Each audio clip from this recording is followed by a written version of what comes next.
Hello, everybody, and welcome to Taking Control, the ADHD podcast on True Story FM. I'm Pete Wright, and right over there is Nikki Kinzer. Hello, everyone. Hello, Pete Wright. Hi, Nikki. Hi, Are you ready to nerd? Are you? That was great. Do that again. Hi, Pete. Would you do the whole show that way? No. Can we make that happen? I am very excited today. Are you ready to nerd out about task management systems? I can't wait.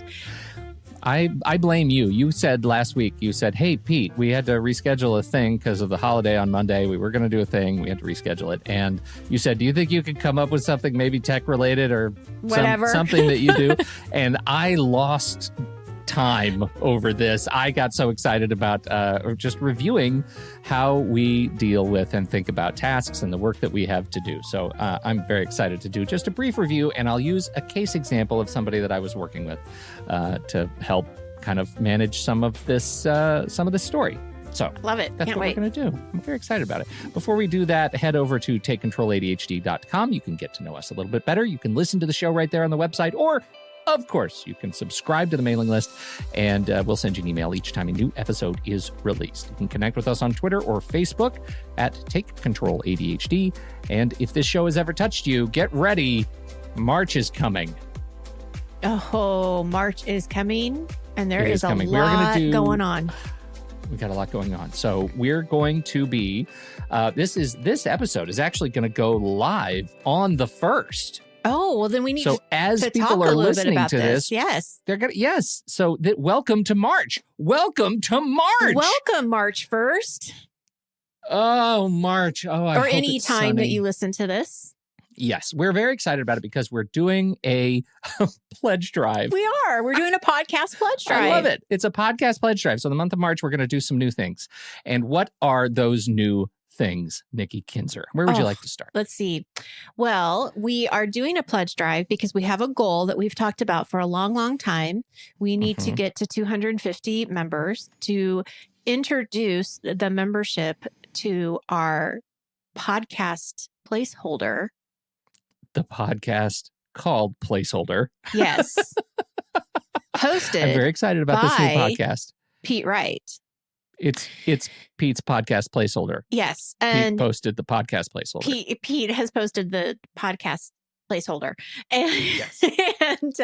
But what's so exciting about this is we've wanted to do this for a long time. And we just decided, you know what? We need to make this happen. So how can we make this happen? So we are dedicating the month of March to hopefully get you guys excited about this podcast, as excited as we are about having it and sharing it, because Pete, you are adored. People want to hear from you. They want to hear more about your systems, but not just about tech. It's also about you over there as he's shrinking down. I'm shrinking, yeah. In embarrassment. I don't care for it. That's triggering a lot of anxieties. I but know. I'm still very excited about it. It is. And so we have a goal, and we've got a couple of things that we want to promote. And one of those is, of course, as a member of the Patreon community, you will get this podcast. And that's important to note, because if you are not a member of the Patreon community at any level, you will not get this podcast. It will only be for members. It is our first member-only podcast. That's right. That's placeholder. Right. So it's a big deal. And one of the other things that we're adding to Patreon is we are adding a new tier, which is the Platinum tier. And what this is going to be for $25 a month, you get all of the other benefits that you get at the Deluxe and Supreme membership, but we are adding 2 new services, or not services, but benefits, I guess you would say, right? Mm-hmm. One is Coffee with Pete. Coffee with Pete. We do this. We do a happy hour every month. Happy hour is for Supreme members. We are going to be adding for Platinum members extra events. One of them is Coffee with Pete. We're going to get together. We'll talk about technology. I'm happy to screen share and brainstorm Todoist filters, or anything you want related to technology. Or we can just gab. That's we can just gab with some coffee wherever you are in the world. I'll be doing it at about, I think we decided on 9:00 Friday morning. Yes. Once a month, and on the off 2 weeks each month, you're doing something too. I'm doing coaching with Nikki in the evening time once a month. And what I want to do here is I want to bring up a topic that is relevant to the theme, to what we've talked about on the show. And so for the next few weeks, we're going to be talking about time and goals and things like that. So in the end of March, because we are giving these benefits as a sample, right? It's a little promotion. So these are going to go out to any member. Yes, any member at any level. So you can see if it's something that you might be interested in. And what I'm going to be doing in the end of March is bringing something up that I think might be relevant. And we can start talking about the things that you've learned on the show, support other people, connect, whatever we want. It's going to be fabulous. Very excited about that. In addition, I'll be releasing the trailer and ideally episode 1 in the month of March. We will not be going into regular production unless and until we meet that goal and exceed 250 patrons. We have been just nipping at that level for so long. Yes. If you have been thinking about it, if it's been in the back of your mind, we would love to have you on board. Join the community, get access to the Discord channels, get access to your very own patron member feed for the main ADHD podcast that includes member jibber jabber in the beginning and end that the regular feed does not include. We're very excited about doing all this stuff. We need your help to get there. Again, it's all about making choices. For your help allows us to make choices in how we grow this community and do more stuff and continue to, buy our shoes, that kind of thing. Keep the kids fed. And so this is our job. And it's hugely helpful. Your tiny contribution goes so far, so far in helping this community thrive. So thank you. Is that it? Let's get on with the show. Yeah, let's go.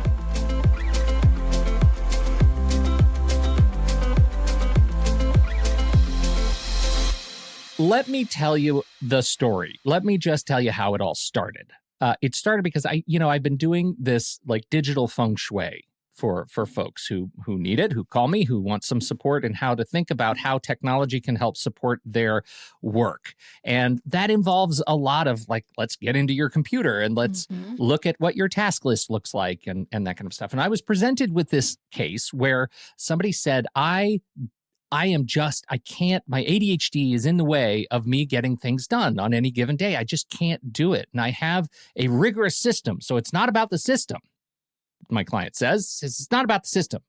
It's all about the fact that my ADHD doesn't allow me to focus and et cetera. So that was the case. Red flag is right there. Sure. Rigorous. Sure. Yeah. Rigorous. Right. I do not like that word.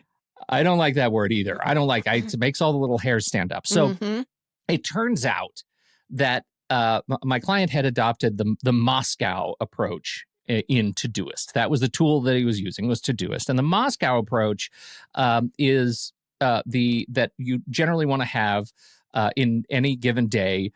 You have your must-have tasks, your should-have tasks, your could-have tasks, and your would-have tasks. Now, he's adapted. He said, every day I want to make sure I have 2 things that I have to do scheduled on any given day so I can keep moving those things forward. I have 2 things that I should do that aren't urgent, but I need to do them, right? And I have 2 things on my list that I want to do, that I just want to in my life to make me happy, and it fills some hole, whether it's me as a father, whether it's me as a physician or a doctor, maybe it's me as a whatever. Like, I just want to make sure that those areas of influence are represented in my daily task. What do you think was happening in Todoist then? I think he was getting a lot of tasks probably backlogged into the today. Yeah. I can see this happening. Overdue. Oh, overdue, like probably a whole list of things. So many red tasks. Like, can you imagine what it's like to have this system that you have in your head is the thing that's going to save you, and yet every day you open up your system and it shows you how behind you are on all of those things, right? This is the curse of systems. Yeah, you're going to stop opening it. It doesn't mean anything. You don't care about it, right? It is just a thing that causes you shame, the big S.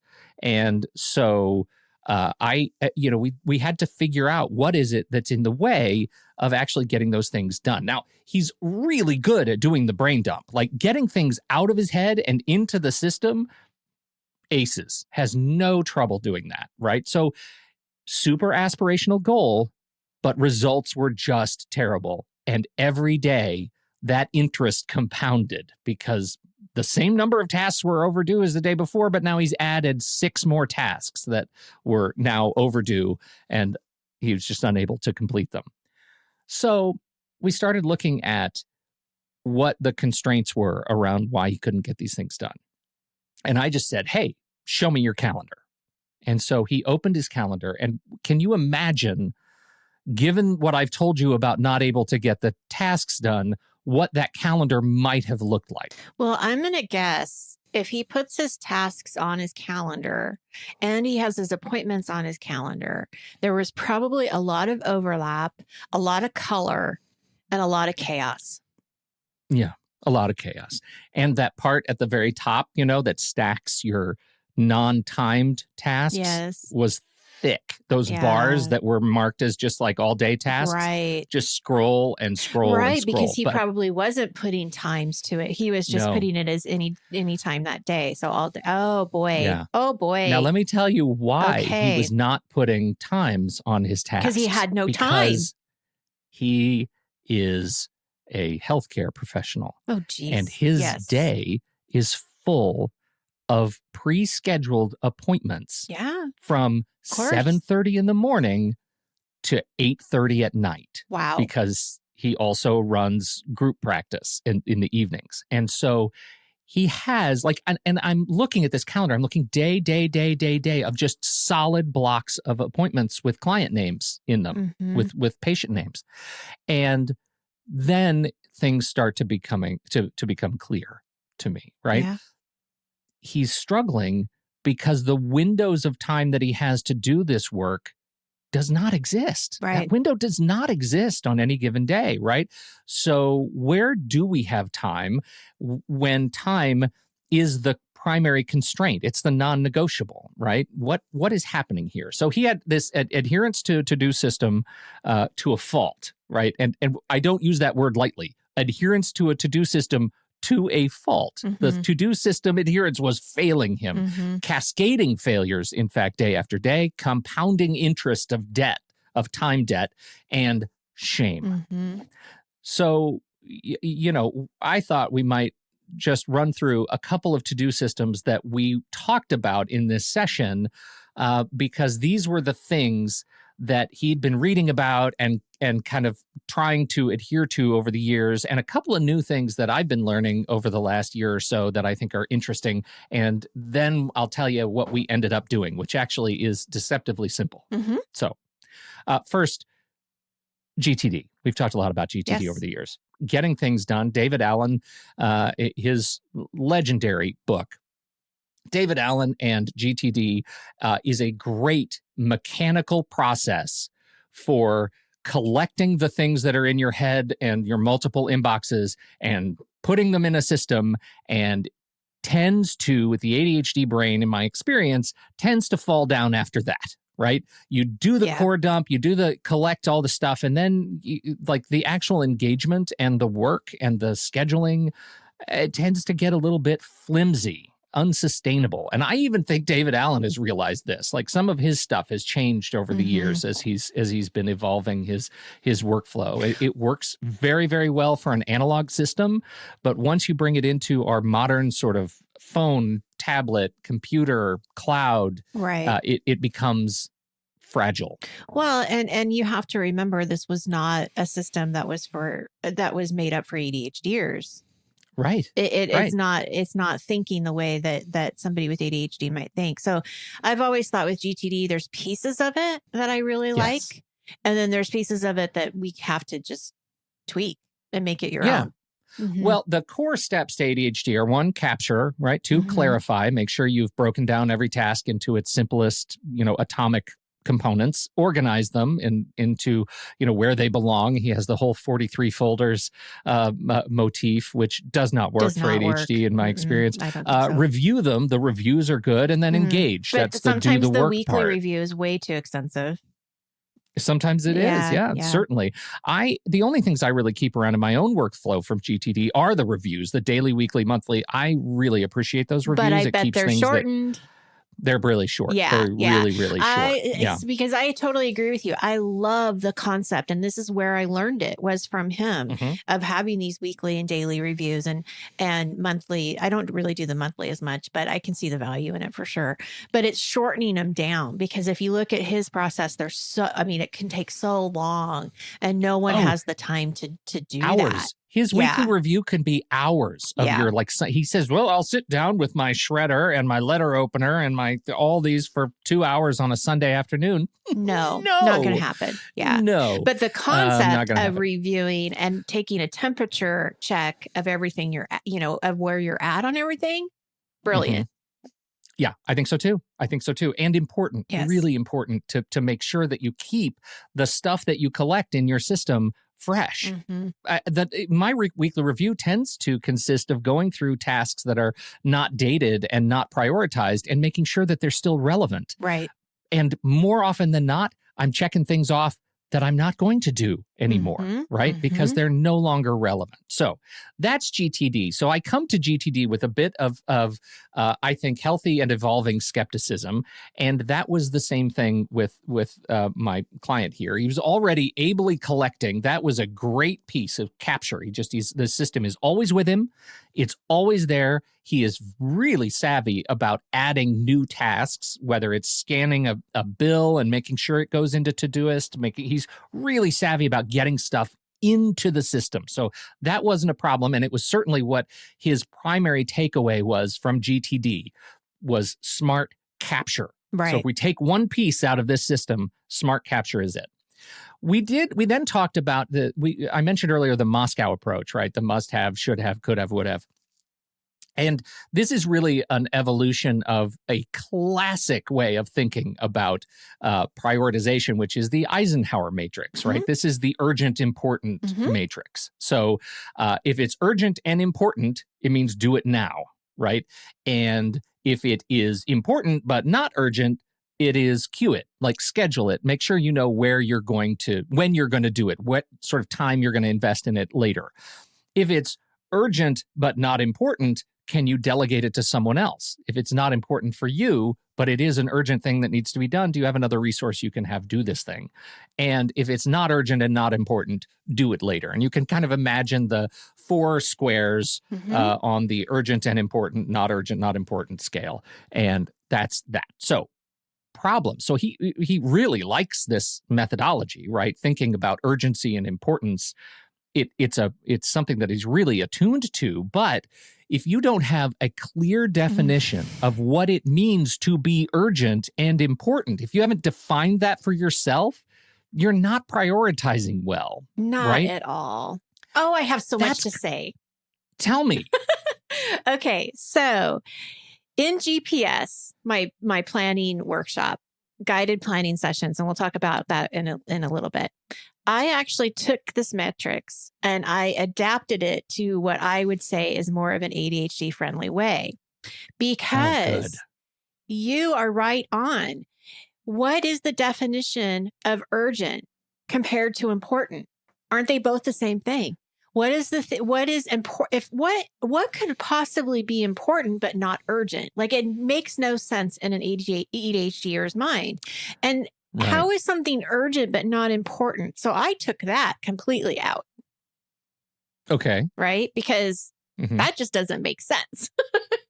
Although I understand what you're saying with it delegating to someone else, but especially because if important is the relative importance of you to do this thing, that's what important is the measure of. Is it important for me to be the one to do it? Right. And is it urgent that it gets done? Yeah. Right. And whether it has to be done versus me doing. Yeah. And that's exactly it, is you have to be really clear on what important means, what urgent means, what these things mean. And I kind of took it into a different direction and I do it by color code. I have red, green, and blue. So I think that this can work, but I think you're right on in the sense that you have to be really clear what these mean to you, and have very specific examples of what would be important and urgent. Like, how does that, what does that mean? You know, is it a deadline that's due today? Is it impact? Like, is it because your rent is due today? Like, you really got to be clear of what that is. Well, and so can we talk just a bit about that? Because I know we've talked about that before in terms of prioritizing. I think that deadlines can be a little bit fudgy, right? Like, just because it's, quote, due today might not actually make it a high priority item. There are other conditions that you have to consider when when trying to determine if something is a truly high priority urgent item. What are those things for you? Like, how do you walk people through that? And I'll tell you what we talked about. Well, I think when I talk about deadline, I do mean like hard deadline. So if something is due today, I would say that is a priority. Like, you need to get it on your schedule. What is it that makes it due? Well, I think it would be the impact. Like, is somebody telling you that it's due? So if your boss is saying, at the end of the day, I need an email, you know, a draft of this email so I can send it out tonight.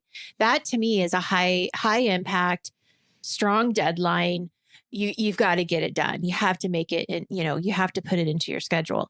Now, if something, I think this is where it gets really tricky. If you have two things that are due on Friday and they're both due, like somebody is waiting for you to do them, then you have to dig a little deeper. Like, okay, which one is more complex? Which one is going to take you longer? Which one do you need something, you know, you need to get more information around? Like, you really have to kind of dig into what you're going to do and how you're going to spend your time. And it may mean going a little bit back and forth, because it doesn't mean that you have to do one project from beginning to end, but you're going to have to balance your time to figure out how to get both of them done. But one may still need more of your attention than the other. Yeah. So it is really, you know, I think it's digging deeper than just saying what's the priority. Like, you've got to really peel the layer. I have a number of tasks on my list that are marked due today, but they don't involve two conditions. One, people or money. Yeah. Right. Those are two that I think are really important, even at work. Like, there are two tasks that are competing. If I don't do one of them was a thing that, you know, my boss said, you have to do today because this marketing campaign isn't going to go out without this one thing. And if it fails, it could cost you some of your livelihood, right? You'll lose some reputational credit, and it'll cost us delays in terms of printing, in terms of manufacturing, in terms of whatever. There are cost and, considerations. If the other task is, hey, I need you to design this thing for an email that is going to be sent later on today. Well, yeah, it's important. And it might have been important for you to do, but there's more at stake with the other task, and it has to be prioritized over the first one, right? Even if you have a close relationship with the person who's asking you for this thing. And, you know, you have to be able to be clear about where you're positioning your time and attention. Now, in our case, we did go down that road. We talked about, like, what does it mean to be urgent and what does it mean to be important? And what I advise is write it out, print it out, and on a piece of paper that gives an example of something that is urgent and something that is important. So you have the matrix of these things. If you need to know, and I think it's really important to have it printed out and stuck to the wall in front of you so you can internalize it. Otherwise, you're rebuilding your rule set every single time you have a conflict. You like having a chart is helpful. Totally. And I got to add something here because I think this is so important. And this is something that I teach in GPS. Something else that has high impact that is urgent and important, but people never put into their schedule is their self-care. Yeah, right. So that is important because no one else can do it. No. And so one of the examples that I have when we look at red tasks is, when is your yoga class? When is the exercise class? When do you do the meditation? Like, you need to put that into your schedule it's just as important as that campaign that's due, at the end of the week. But it's so hard to wrap our heads around that being an important task of putting ourselves first. But I really want people to think that, that is also, that also goes in there, and you protect that time. I think we see it as an act of generosity, right? That it's generosity if I sacrifice something that I would normally do in order to get something done for someone else. Right. But really, the sacrifice comes at a cost too, right? A cost that may not pay today, but it will get you later. Right. You'll have to pay that back. So anyway, that's the Eisenhower matrix. We have a little digression there. Now the next one I want to just bring up is Kanban. This is an interesting solution that moves us a little bit closer toward our goal of reclaiming some of these tasks, right? It's Kanban, it means like a visual board in Japanese, and it was I think it was a Toyota conceit that was helping them in their manufacturing process, and it was very, very, very straightforward, right? It had 3 columns and one major column below those 3, and the 3 columns across from the left to the right are requested. The middle one is in progress or work in progress, with a limit, and then done. And then the one across the bottom was expedite. So requested was just the collected list of all the cards that each card contained a specific and well-noted task, job that needed to be done. Someone would grab a card, do the work by moving it into the in progress column, and then when they finished the work, they would move it into the done column. If something was broken or urgent that was blocking other work from being done, they would take that task and move it into expedite, which means that thing just moves straight through. Like that is an urgent thing. That's like a red flag task that has to just get done. Right. Okay. Okay.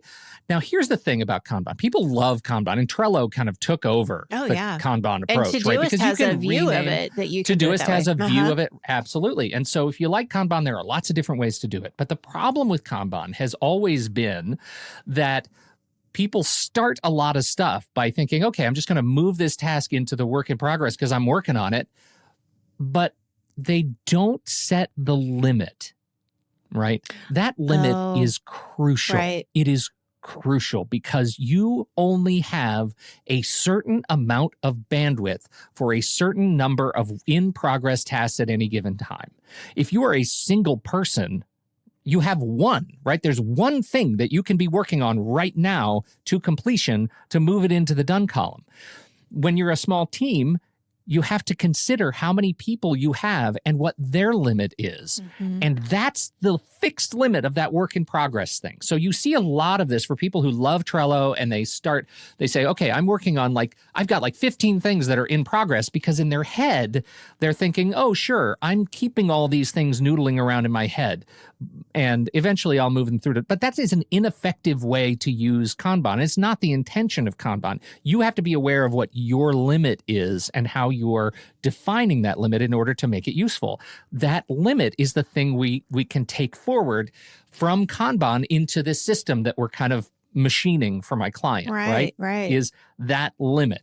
Clear tasks, work in progress with a limit, done, right?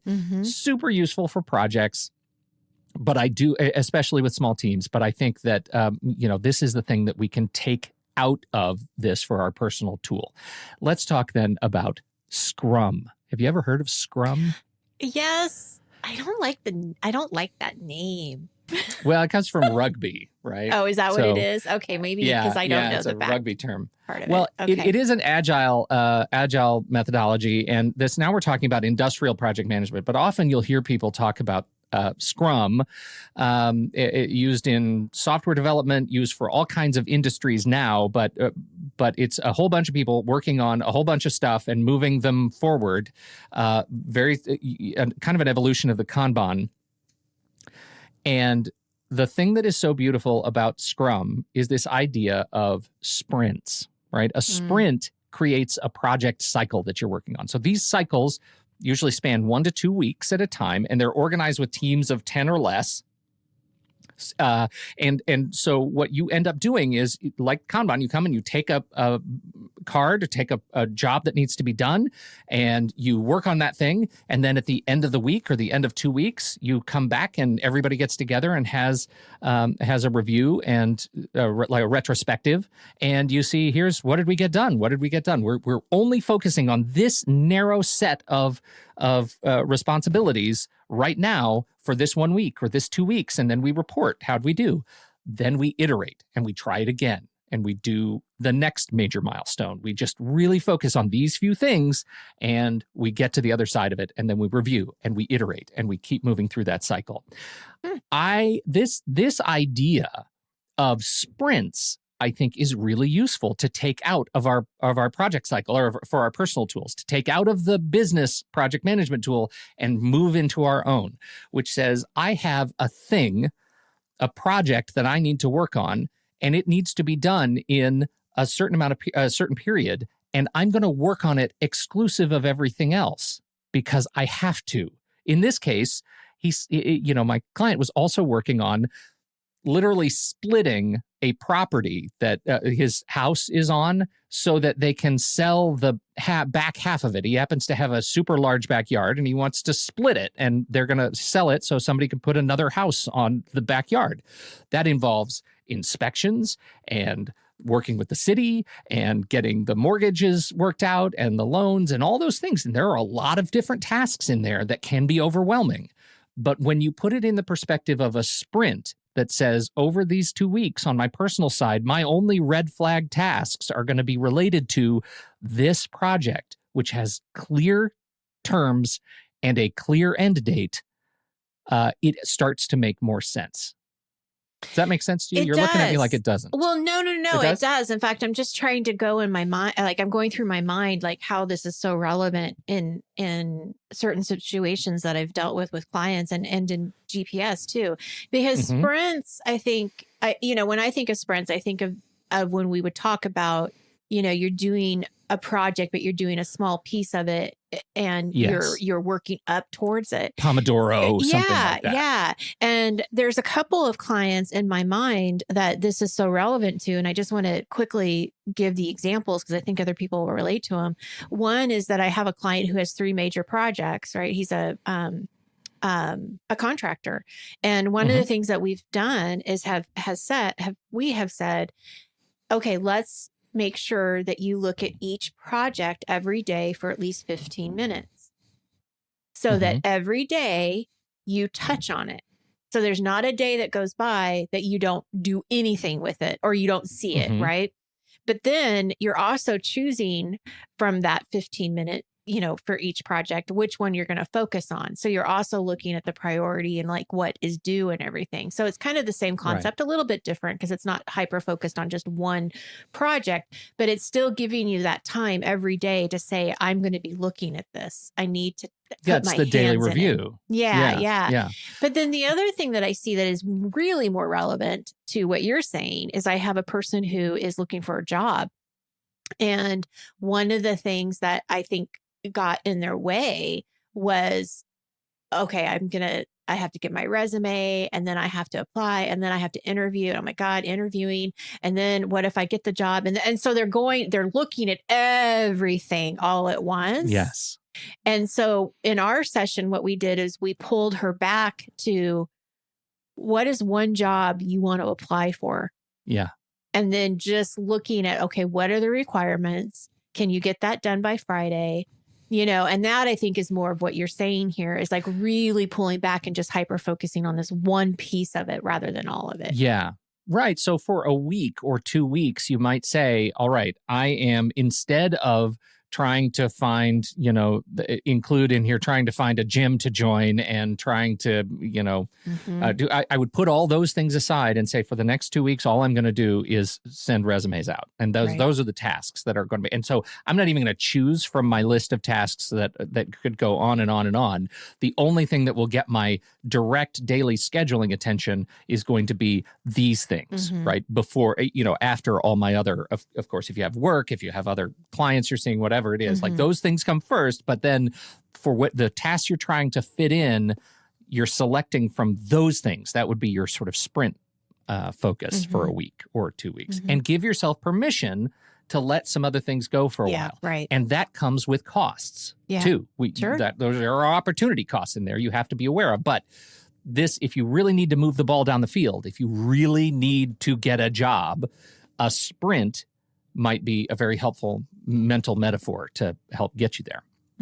Finally, this one is both my bittersweet, this one. It's called Agile Results. This is a project manager at Microsoft. His name's JD Meyer, and came up with Agile Results. It really is for software development teams, but so many people are talking about Agile Results now as a way of integrating personal project management into your life, and that includes the very, very high level, 30,000 feet sort of journaling activity to the very, very minute project focused, triaging task list kind of a thing.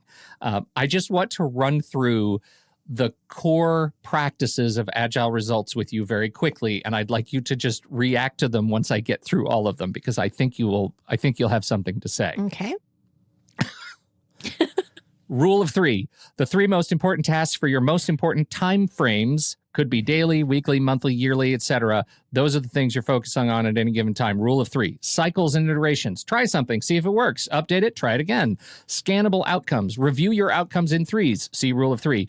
Heavy loading or strong weeks. Skew your workload toward having heavy work weeks first. Frog eating. 4, time boxing or hyperscheduling. Assign specific work to specific time on your calendar. Triage, GTD processing, right? Done, queued for work, delegated, scheduled. So triage, those are the 4 steps. Done, queued for work, delegated, and scheduled. Sprints. Pick one thing every month and improve upon it. Complete it, iterate, do it again. Action lists. Those are your to-do lists that fit inside of each project. And then reference collection, someplace to store your materials. And then fresh starts. Every time interval is a fresh start. You make a mistake one day, you have the opportunity to correct the next day. Okay. I know I went through that very quickly. Nikki, you have the benefit of being able to see the list. Do you have a response to any of those points?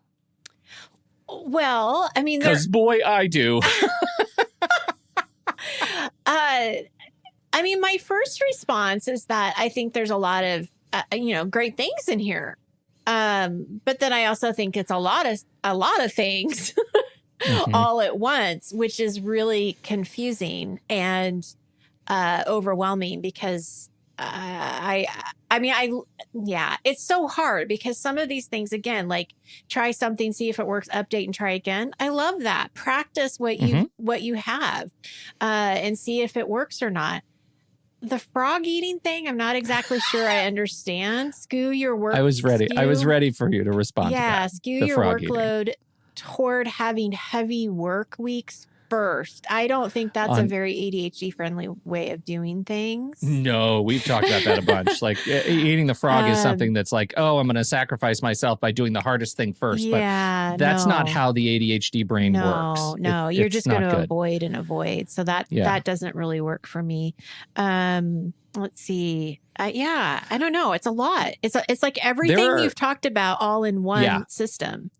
And that's what Agile Results says. And these are really just sort of core practices. This isn't even like steps. Like it is a massive undertaking to create your own system. It's like bullet journal writ large. Like you are developing your own system and your way of thinking about things with these core principles or practices in place that kind of help provide a framework. But it's a lot of work. I don't think Agile Results is great for ADHD. I really, really don't. I think if you're an engineer, software developer, and you do this at work, you might have an easier entry point to do this in your personal life. That's awesome. But generally for ADHDers, I'm not advising you to go do this. But I do think there are a couple of important things I want to pull out. Number 1, the rule of 3. The 3 most important tasks for your most important time frames. Right? That's huge because of the latter point first. You get to define how long your most important time frame is. It's not telling you do this every day. It's not telling you do this every week. Maybe your schedule is such that you work 8 days on and have 4 days off. I don't know what your schedule is, but you get to define how long it's going to take you to apply these principles and get things done. And you don't have to give yourself that sort of daily review shame of, oh, I didn't do that again, kick it to tomorrow. You get to say, every 4.5 days, I'm going to complete this thing. And that's really important to me. You define that. Right. Nobody else defines that. And that's big. The rule of 3 is handy because people think in threes. Right. I don't necessarily think you need to think in threes. I think you can think in ones. Right. You know what? Absolutely. We're also pretty good at thinking in ones. So I don't necessarily think about that, but I really like the idea of thinking in your most important timeframes. For my client, he's sitting here thinking, I don't have a given day that has more than 15 minutes available at lunch.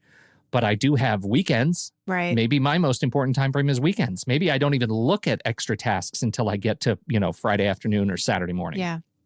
So obviously I'm a fan of time boxing or hyperscheduling. Yeah. So I like that. But notice this one actually pulls in sprints. But finally, the sort of overarching aesthetic of agile results is this fresh starts concept, is the end of any time period. Forgive yourself the grief of any misses in the previous time period and start over. You get to start over every day, every week, every 4.5 days, every 6 days. So the rule of 3 and important time frames, I want to pull forward to our next, to our personal system, and fresh starts. We want to keep that in our minds. So absolutely. I agree. To get started for this, what we ended up doing in my client's Todoist is we just selected all of the red overdue tasks and we removed the dates and times associated with them. And so now what we have is this list of undated, untimed tasks. Then we went through and we applied the thinking behind our, that we pulled out of all of these extra systems, right? The core dump, the scrum, the rule of threes, the date-free prioritizing, and we started adding Todoist flags.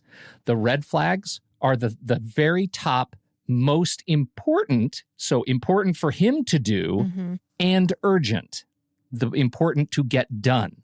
So he's the only one responsible for those things. He's the only one who can do those things. His signature needs to be on them. There's money at stake. There's some sort of accountability at stake. Those are for him. Those are the first tasks that he chooses from on any given day. And so he'll look at his task list, or he'll look at his schedule, and he'll say, okay, I have 30 minutes at lunch. I know I have a task on this red list that will take me about 15 minutes. I'm going to schedule that task for that time window at lunch, and only schedule that task for the day. If he can't get that done, he'll schedule it for tomorrow at the same window, and he'll break the task down into smaller pieces. So But he's only picking from that list one task at a time for each available slot. If there's only one available slot, he only gets one. The tasks are undated. Yeah. So that's the thing that I think is really interesting, and a very different way of doing it is that you're looking at the red flags. You're not looking at the date. You're just saying, okay, I need to pull out what my priorities are, and then from there choosing it. So it really removing the date really does take away that shame of it's not done today. I didn't do it today. I also think it makes you really realize and think about what true deadlines are too, right? Yes. Because I mean, taking that away does relieve that extra stress that you're putting on yourself. Completely. Because look at the counter. Like what are we repairing here? What we're repairing is the same set of tasks that still have to get done, and we're not getting done anyway, right? Because and that I think is the fear when you start talking about this. I'm just going to remove all my dates, right? Is, oh my God, but how will I know when to get these things done? But you're actively not doing those things now. Right? Okay. So they're just unfinished tasks. With that being said, though, then I think it's important that we also point out that there has to be some habit around doing a review of your list. Yes. Right? Because that's the daily review. Yeah. And so at the end of every day, after all the clients are done, you go through and say, did I get that task done? Check it off. Did I not get it done? why not? Let's break it down into the things that need to be done instead and schedule those for the next day. Are there any other of those urgent and important tasks that we have to do? Flag them, make sure they're flagged. And if really, honestly, they're urgent and important, they stay with you and you get them done when you have time available to do it. If they're not urgent, this forces you to say, look, I know I have to actually get this thing done, but maybe I'm not the one to do it. Right. And then you can delegate it and you can make that a blue flag. And that's how we ended up doing the flags, sort of doing a combination of the urgent, important Eisenhower matrix and his very familiar Moscow must have, should have, would have into that red, blue, yellow, and no flag at all. And his daily review takes about 5 minutes. Right. Yeah. That's because the key. he doesn't have time to do any of this stuff, right?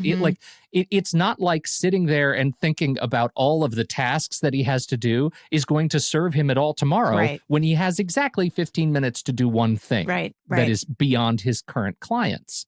And so I'm not advocating that everybody just stop using dates altogether and stop planning and just do this, because it won't work for everybody. But I do think if you are stuck in a place where your to-do system is a hot mess, this is a great way to reset, right? To reset your thinking. Just select all, remove all the dates. If it's a mess, they're probably not relevant anyway, and start using flags to determine and assigning times to determine the work that you actually really have to get done.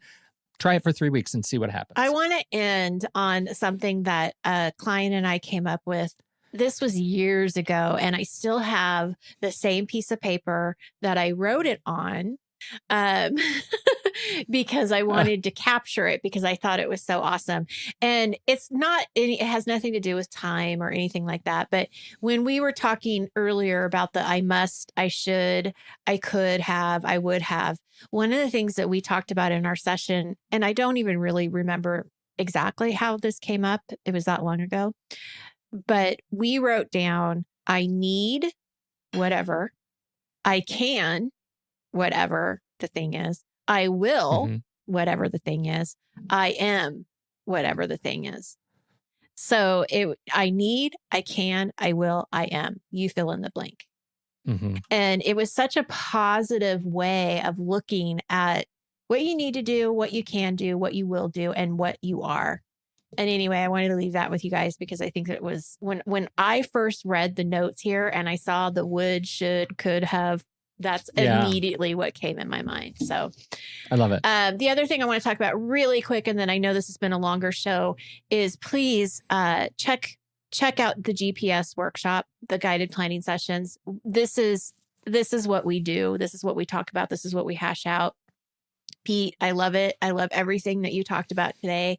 And it's so important because planning and figuring out how to fill your time and how to organize your tasks. It's so difficult for people with ADHD, and they are so hard on themselves thinking, why is it so hard? And it is. There's a lot of executive functions that are going on. There's a lot of decisions that have to be made. There's a lot of looking in the future that, time for ADHD is now or later. And so not a whole lot of in between. So please check out GPS. It's on my website. We're starting a membership program, a monthly membership program for GPS. It's going to start in April. And if you have questions about it, make sure you let me know. And we would love you to join. So there you go. I think it's great. And I will say, just because we used, for my client, we used Todoist, and Todoist it's one of my favorite tools. I know that sometimes filters can be a little bit tricky for people. There's a little bit of arcana that goes into creating your own filter. And it's just text. So I will copy into the show notes. We'll see how that works. Copy into the show notes the actual text that you could copy and paste into your filter and create the review that my client ended up with. And you can see how it looks just applying it to your system. Might make it easy to pick red, blue. And on a side test. note too, I think your task manager system doesn't have to be Todoist or things or Trello. No. It can be anything. I have students who work on a whiteboard. I've had people who work on clipboards. I have people that do Todoist and Trello and Notion and all of those things. It's all in what works for you, what you need. I've seen people do a combination. A lot of people like to do a bullet journal along with a task manager system. So that's the thing, is just be really open-minded about what is out there and try not to get into that hole of looking at too many things or spending, too much time. Because I think one of the things you've said, Pete, is get the trial, check it out, keep moving on. Like, what is your advice on that? Like, I know people like new shiny things, but it can also very much get in the way. That is a great question. And I'm going to tease it there because I think we need to talk a little bit longer about it. Let's do that for the after show for this Sounds podcast. good. So we'll hang it up right now. Interested in the after show, you should become a member and get this right in your handy Patreon personal podcast feed. But for everybody, we appreciate you downloading and listening to the show. We really do. Thanks for hanging in there with my long-winded task review story. I love this stuff too much. What can I say? Thanks for your time and attention. Don't forget, if you have something to contribute to the conversation, head over to the Show Talk channel in our Discord server. You can join us right there by becoming a supporting member at the deluxe level or better. On behalf of Nikki Kinzer, I'm Pete Wright, and we'll see you right back here next week on Taking Control, the ADHD podcast.